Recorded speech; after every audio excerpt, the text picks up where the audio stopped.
Hey everybody! There are many things that can be looked at to determine if it is a fake or not, but I find this method to be the most efficient as it will knock out 99% of those fakes. This is very important if you are looking to buy the card without seeing it in person first. There are plenty of scammers out there selling fake cards and trying to get around eBay rules and other websites, so please take the time to educate yourself on what to look for, as a few minutes of study can save you thousands of dollars and time trying to claw your money back if you do happen to buy a fake. The first thing I do to determine if a 1952 Topps Mantle card is real or not is to zoom in on Mantle's forehead. When I zoom in on Mantle's forehead, I can clearly see a defined pixel pattern that almost looks like little circles. See them appear as I zoom in?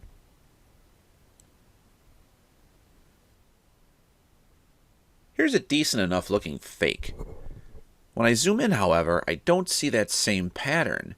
In fact, it looks blurry. An inkjet printer or even higher-end printers are not going to be able to replicate that circular pixel detail as clear as an authentic card. When I put the two together side by side, the difference is clearly apparent. On the real one, we see these circular pixels. On the left one, we see a lot of blurriness. Ooh, here's a raw Mantle. Is this one real or not? Let's see if we can make a determination. Let's zoom in on the forehead. Even though this card is not in the best of shape, we can clearly see that circular pattern developing. But it doesn't look quite as clear as that really high resolution scan that we've been using, so I want to look at a couple other things. Let's scroll down a little bit more on this card here, over towards the name box. Here I can see this circular pixelation is looking pretty good down here. And I also don't see any printing or any pixels on the white borders. That's another great telltale sign of a fake. 1952 Topps cards were printed on white cardstock and should not have any type of ink or printing overlays on the white areas. That's going to be the borders and the name box. Let's look at our fake again. When I zoom in down here, towards the name box, you can see I don't get those circular pixels down here. In fact, it's blurry. But even look at this. I'm getting pixelation here on the border that should be perfectly white. That means the printer is trying to replicate the kind of brownish tint that the card has developed over maybe the last 70 years or so and printing that out on its output here. So you can definitely see there's print spots here as far as the inkjet trying to compensate for that. That is a clear sign of a fake here. Let's return to this example. When we zoom in on the name box area, we still see that special circular pixelation that we're looking for on the bottom here. And we can tell that our white box border is genuine wear of a card that's actually 70 years old. Same thing with the border down here. There's no print spots or pixelation or anything weird going on down there. Based off that, I'm going to call this card real. And luckily, PSA agreed with me too. Definitely a real card here. Pour 1, clean, no alterations. Let's zoom in on it some more. There you can clearly see that pixelation. Distinctly circular around the hands. And moving back up towards the forehead.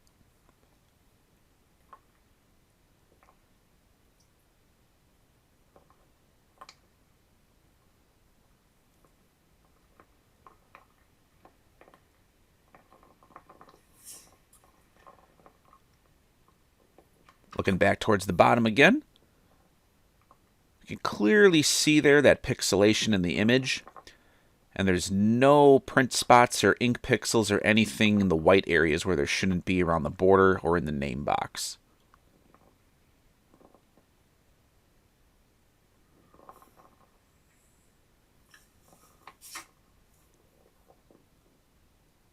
You can also tell some of these wrinkles, the rounded edges, the general condition of the card is something that looks like it's been aged for 70 years, and not fake aged like some of these other fakes that you'll see on eBay, which I'll show you in a second.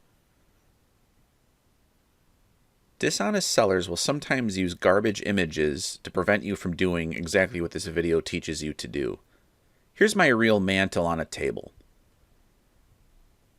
because this image is so far away, even when I zoom in on the mantle, I'm just not going to get the detail I need to make that determination. In fact, it almost looks kind of fake.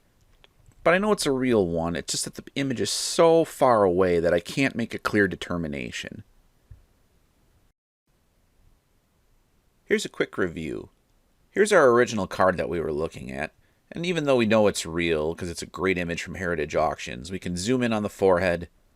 There's that pixelation. Going down, we see clean white areas where it should be, and good circular pixelation also where it should be. Here's our fake. Zooming in reveals blurriness. Colors off.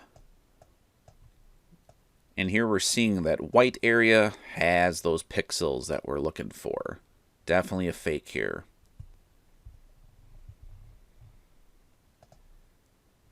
Here's our poor one before it was authenticated. You can see those pixels, and our white area definitely looks aged, but no pixels. An authorized reprint from Topps. You can zoom in. Still a little bit blurry on the pixelations. White border doesn't show any of the pixelations, at least not as much as it should on a regularly printed fake, but nonetheless not a real card, but an officially licensed reprint.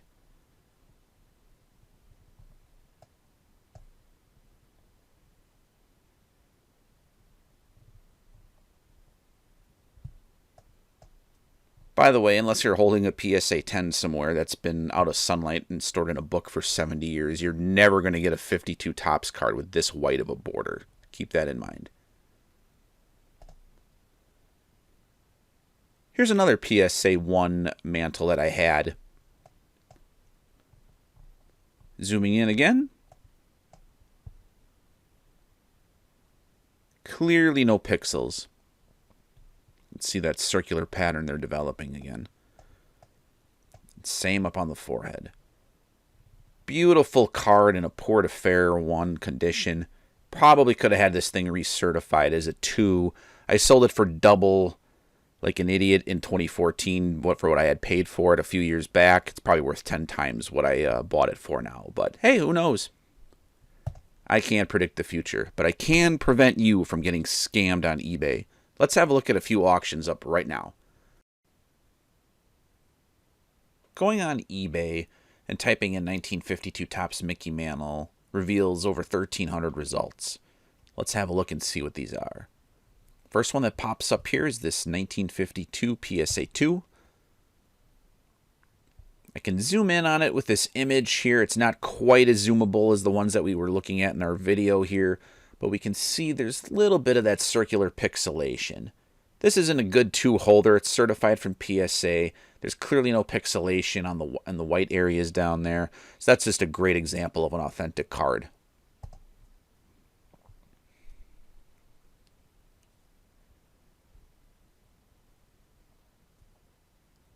These are other authenticated examples.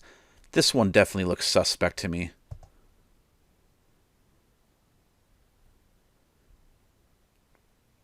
You can see this card's blurry. I can't zoom in on it completely as much as I'd like to. I click on the image.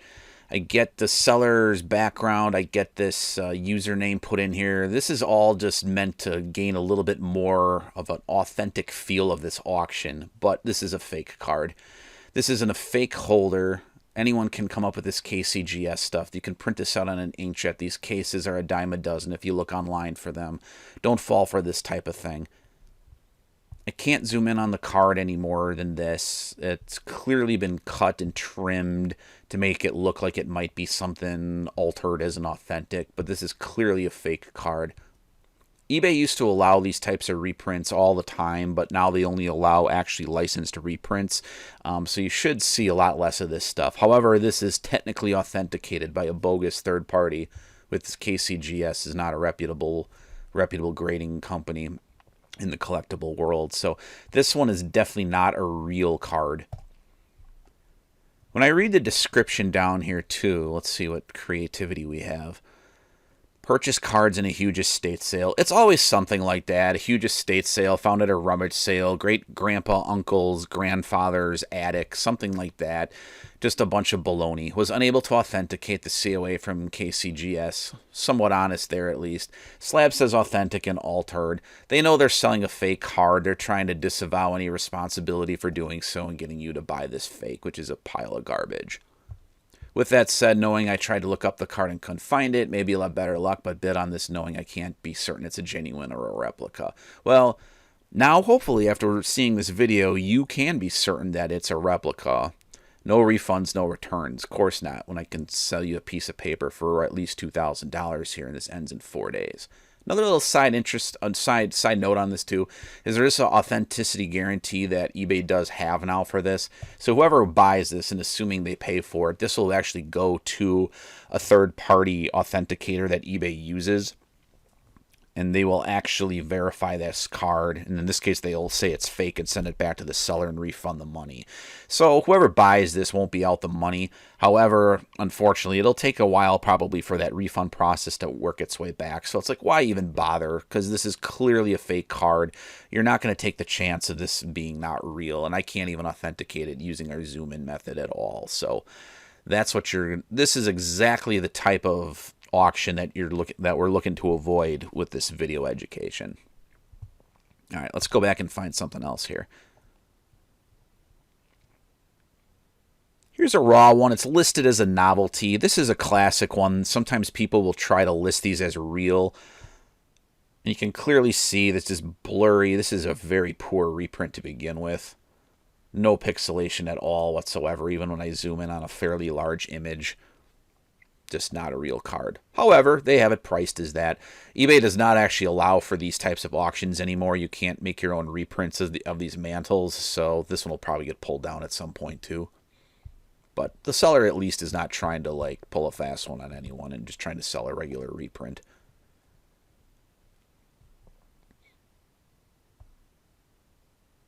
Oh, by the way, my methods for looking at this work for really any 1952 Topps card or even a vintage, most vintage cards in general, but I specialize in the 52 Topps set.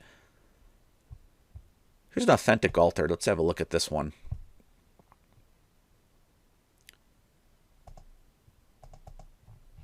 Can't zoom in too much more than this, but that's okay. We know this is genuine because it isn't a PSA holder. I'm guessing this is altered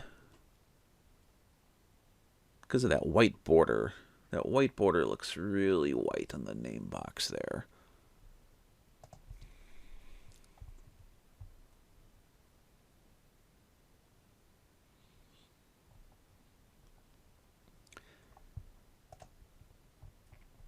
So you'll have to do a little homework. If you are looking to buy something like this, contact the seller, see if they'll send you reasonable looking pictures of the actual card that are zoomed in. Most people don't own a scanner anymore, just the way it is. But you should be able to still zoom in on a video or a smartphone or anything like that to determine if these are real or not. So, hope this video helps. You're all an expert now on the 1952 Mantle as far as looking at buying them online. I can tell you it's extremely rare to find a raw mantle on eBay that's actually genuine, that hasn't been authenticated or certified. In fact, that one that I used in the video here, I bought on eBay about 2 years ago as a raw card, and I believe that's the last raw card that I have seen in 2 years on here. So they are exceedingly rare. So not saying it's impossible. If you do come across one, have a look at that. But hopefully this video will educate you further on saving your hard-earned time and money. So any questions, drop something in the comments there. I'll try to get back to you on it. If you like this video, I'll try to put some more up over here in the next couple of months as I dabble more into YouTube land. So thanks for watching. Take care.